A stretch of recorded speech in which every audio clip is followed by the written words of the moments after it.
اعوذ باللہ من الشیطان الرجیم بسم اللہ الرحمن الرحیم اللہم صل علی محمد وآل محمد وعجل فرجہم رب اشرح لی صدری ویسر لی امری واحلل عقدۃ من لسانی یفقہوا قولی اما بعد فقد قال اللہ تبارک وتعالی فی کتابہ المجید بسم اللہ الرحمن الرحیم قل لا اسألکم علیہ اجرا الا المودۃ فی القربہ۔ سامعین کرام، پہلی ذکر حضرت معصومہ کم سلام اللہ علیہ کی ولادت کی تاریخ ہے، اور سب سے پہلے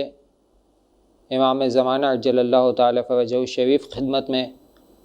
پھر آپ تمام سامعین کی خدمت میں تہنیت اور مبارکباد پیش کرتا ہوں۔ اللہ تعالیٰ قرآن مجید میں اجر رسالت رسول صلی اللہ علیہ وآلہ وسلم کی زبانی جو طلب کر رہا ہے وہ مودت اہل بیت اور رسول کے گھر والوں کی محبت ہے۔ اللہ تعالیٰ نے قرآن مجید میں اہل بیت کا مقام ایک اور جگہ پر ارشاد فرمایا کہ انما یرید اللہ لیذھب عنکم الرجس اہل البیت وَيُطَهِّرَكُمْ تَطْهِيرًا، کہ خدا تو بس یہ چاہتا ہے کہ تم اہل بیت سے ہر قسم کے رجس کو، نجاست کو، گندگی کو، پلیدگی کو دور رکھے اور تمہیں ایسا پاک و پاکیزہ قرار دے کہ جیسا پاک و پاکیزہ ہونے کا حق ہے۔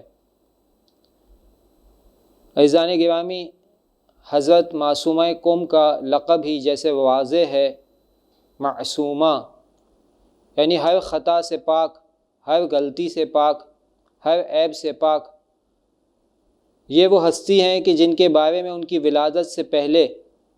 ان کے جد ہمارے چھٹے امام جعفر صادق علیہ الصلاۃ والسلام نے ان کے بارے میں 3 خبر دے دی تھیں کہ میری اولاد میں سے ایک خاتون کی ولادت ہوگی، ولادت کی خبر دی۔ دوسری خبر دی کہ وہ قم میں دفن ہوں گی، ان کی تدفین کی خبر دی۔ اور تیسری خبر دی ان کی زیارت کی کہ امام جعفر صادق علیہ السلام فرماتے ہیں اللہ کے لیے ایک حرم ہے جو خانہ کعبہ ہے مکہ میں، رسول کے لیے ایک حرم ہے جو مدینہ میں ہے، اور امیر المؤمنین علی ابن ابی طالب علیہ الصلاۃ والسلام کے لیے حرم ہے جو کوفہ ہے۔ پھر فرمایا کہ ایک حرم ہم اہل بیت کے لیے ہے، اور وہ کہاں ہے؟ وہ قم میں ہے۔ ستدفن امرأۃ، ان قریب ایک خاتون من ولدی، میری اولاد میں سے دفن کی جائیں گی بقم، قم میں۔ یہ وہ خاتون ہوگی کہ جو شخص بھی، جو مومن بھی ان کی زیارت کرے گا، من زارہا وجبت لہ الجنہ، جو شخص بھی ان کی زیارت کرے گا جنت اس پر واجب ہو جائے گی۔ یہ حدیث بحار الانوار میں 2 مقام پر آئی،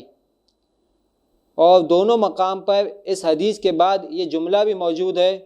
کہ یہ حدیث چھٹے امام نے اس وقت ارشاد فرمائی کہ جب تک حضرت امام موسیٰ کاظم علیہ السلام کی والدہ جناب موسیٰ کاظم علیہ السلام سے بھی حاملہ نہ ہوئی تھیں، یعنی ابھی حضرت موسیٰ کاظم علیہ السلام کی ولادت بھی نہ ہوئی تھی کہ چھٹے امام نے جناب معصومہ کم کے بارے میں 3 خبر دے دی تھیں کہ یہ میری اولاد میں سے ہوں گی، ان کی ولادت ہوگی، ہم اہل بیت میں سے ہوں گی، دوسری بات یہ کہ یہ قم میں دفن کی جائیں گی، اور تیسرا ان کی زیارت کا ثواب یہ ہے کہ جو شخص ان کی زیارت کرے گا، جو مومن ان کی زیارت کرے گا، وجبت لہ الجنہ، جنت اس پہ واجب ہو جائے گی۔ اور صرف یہی نہیں، خود ان کے بھائی امام رضا علیہ السلام ارشاد فرماتے ہیں کہ من زارہا فلہ الجنہ، کہ جو شخص بھی میری بہن معصومہ کم کی زیارت کرے گا تو اس کے لیے جنت واجب ہو جائے گی۔ اور ایک اور روایت میں امام محمد تقی علیہ السلام اپنی پھوپھی کے بارے میں ارشاد فرماتے ہیں من زار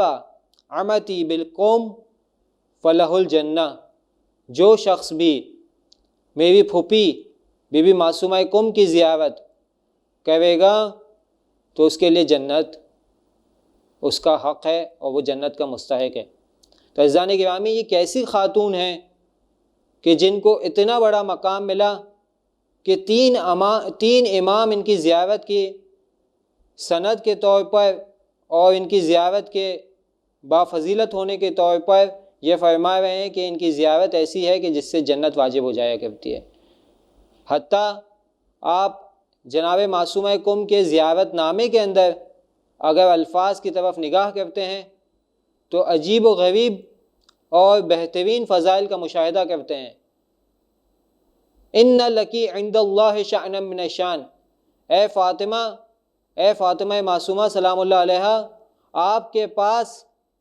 خدا کی شانوں میں سے ایک شان، خدا کی دی ہوئی فضیلتوں میں سے ایک فضیلت آپ کے پاس موجود ہے۔ اور اس کے بعد ہم یہ جملہ کہتے ہیں، یا فاطمہ اشفعی لی فی الجنہ۔ دیکھیں اللہ تعالیٰ نے آیت الکرسی میں ارشاد فرمایا، من ذا الذی یشفع عندہ الا باذنہ، وہ کون ہے جو شفاعت کر سکے سوائے یہ کہ خدا کی اجازت سے۔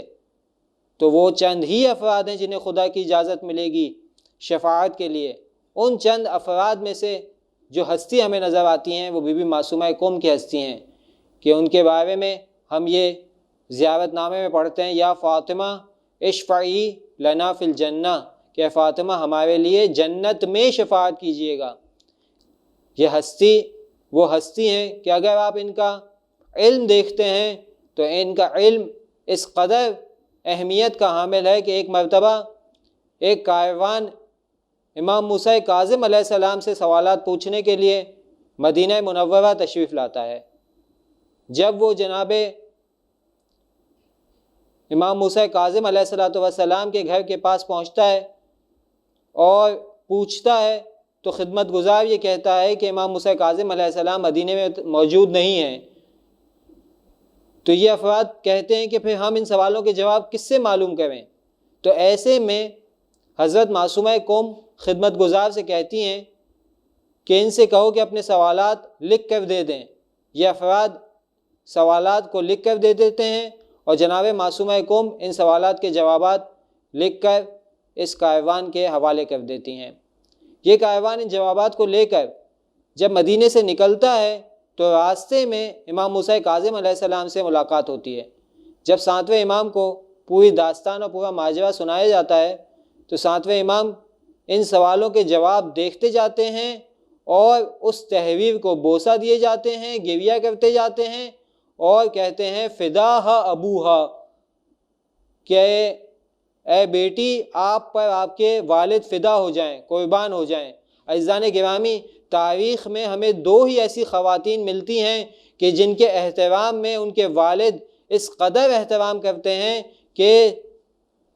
تاریخ حیران ہے۔ ایک رسول خدا محمد مصطفیٰ صلی اللہ علیہ وآلہ وسلم کی ذات ہے کہ جن کے بارے میں تاریخ میں ملتا ہے کہ جب جناب فاطمۃ الزہرا سلام اللہ علیہا تشریف لاتی تھیں، کلما جاءت فاطمہ قام رسول اللہ، کہ جب بھی جناب فاطمۃ الزہرا سلام اللہ علیہا تشریف لاتی تھیں تو رسول اکرم صلی اللہ علیہ وآلہ وسلم اپنی بیٹی کے احترام میں کھڑے ہو جایا کرتے تھے۔ اور ایک مقام ہمیں بی بی فاطمہ معصومہ کم کے بارے میں ملتا ہے کہ امام موسیٰ کاظم علیہ السلام ان کی اس تحریر کو دیکھ کر یہ جملہ کہتے ہیں فداہا ابوہا، کہ اے فاطمہ آپ کے والد آپ پر قربان ہو جائیں، آپ کے والد آپ پر فدا ہو جائیں۔ اور اگر آپ یہاں جناب معصومہ کم کی حاجت روائی کو دیکھتے ہیں تو جناب معصومہ کم باب الحوائج، امام موسیٰ کاظم علیہ السلام کی بیٹی اور خود حاجت روائی کے طور پر باب الحوائج کے طور پہ نظر آتی ہیں۔ علمی مسائل ہوں یا مالی مشکلات، علماء فرماتے ہیں کہ جو شخص بھی اپنے علمی مسائل کو حل کرنے کے لیے پریشان ہوا کرتا تھا تو ایک مرتبہ بی بی معصومہ کم کے حرم میں بیٹھ جایا کرتا تھا اور اپنے علمی مسائل کو حل کیا کرتا تھا۔ خود مراجع امام موسیٰ کاظم علیہ السلام کے بارے میں جس طریقے سے باب الحوائج کا لقب ہے، ویسے ہی جناب معصومہ کم کے بارے میں حاجت روائی کے طور پر جناب معصومہ کم کو جانتے ہیں کہ سید صدر الدین صدر کے زمانے کا واقعہ ملتا ہے کہ ایک مرتبہ حوزہ علمیہ قوم مالی مشکلات کا شکار ہو گیا۔ سید صدر الدین صدر پریشانی کے عالم میں حضرت معصومہ قم سے متوسل ہوتے ہیں، اور اسی وقت ہی صبح کے وقت نماز کے بعد ایک شخص آتا ہے اور اتنی رقم ہی جتنی سید صدر الدین صدر کو ضرورت ہوتی ہے وہ دے جاتا ہے، اور جناب معصومہ قوم کے وسیلے سے ان کی مشکل آسان ہو جاتی ہے۔ اس کے علاوہ بھی تاریخ میں بعض علماء یہ کہتے ہیں کہ ہم نے اپنی مالی اور دینی دونوں مشکلات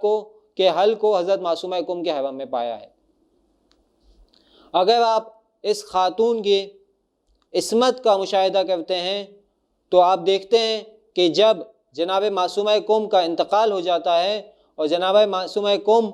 کی تدفین کا وقت آتا ہے تو اس وقت بھی کوئی نامحرم، کوئی غیر شخص اسے اجازت نہیں ہے کہ وہ بھی معصومہ قم کی تدفین میں شریک ہو۔ 2 گھڑ سوار آتے ہیں اور آ کر حضرت معصومہ قم کو دفن کرتے ہیں۔ یعنی گویا